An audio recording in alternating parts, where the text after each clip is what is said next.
We're still here on Breakfast Central and we're talking about the unfortunate incidents of 27 bodies dumped by the roadside in Zambia. And unfortunately, it was reported that these bodies were making their way from the Horn of Africa.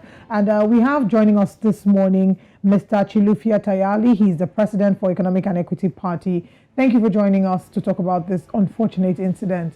Now, let's talk about the response from the government. Has there been any response from the government? And how would you say that your people react generally to migrants? What is their stance on migration? Well, from the point of government has not made any reaction so far. I think they are waiting for some more information, especially that we have one person that survived who is recovering in our biggest hospital here in Zambia. So I assume today also being a Monday, maybe later in the day, we might get a reaction from the government, because as a country, we are all shocked, to find those bodies heaped together like bags of, of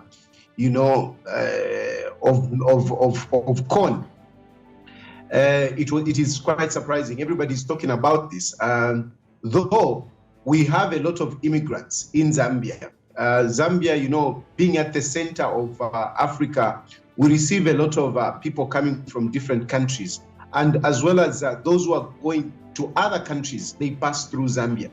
If you go to our prisons, you would have about 40% are illegal immigrants in our prisons. So we have a lot of them that are passing through Zambia.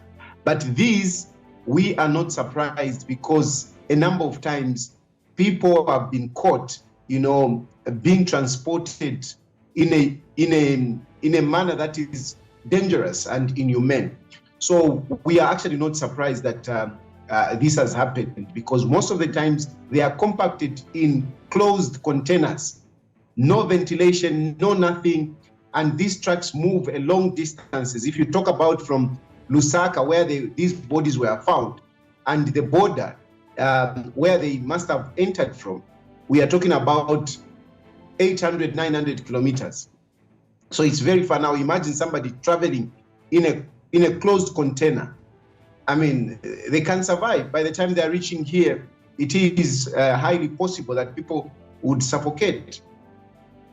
It's really, really sad. And of course, I also got to see that most times the destination in South Africa or even as far as Saudi Arabia, where they have to pass through Yemen. I'm speaking about these Ethiopian migrants now.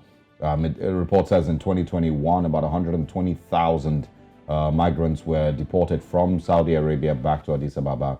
And it's really, really shocking. I want to know if you've heard anything from the Ethiopian government itself, because these are their citizens and, this should concern them.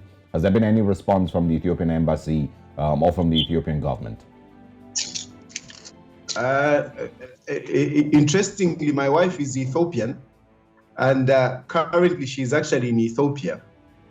And we were talking about it, and there hasn't been any reaction from Ethiopia as yet. There haven't been any reaction from Ethiopia. But generally, like I say that because my wife is Ethiopia, she's mostly interacting with these Ethiopians, and we are fully aware of the situation in Ethiopia. But mostly it is because of the war that is there between the northern and the central government, and hopefully with the peace deal that was signed, this might reduce.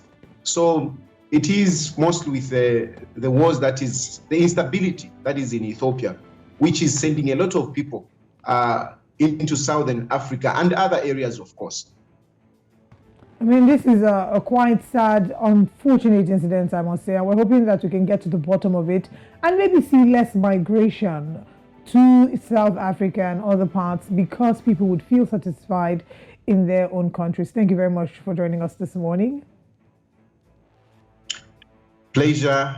Thank you very much.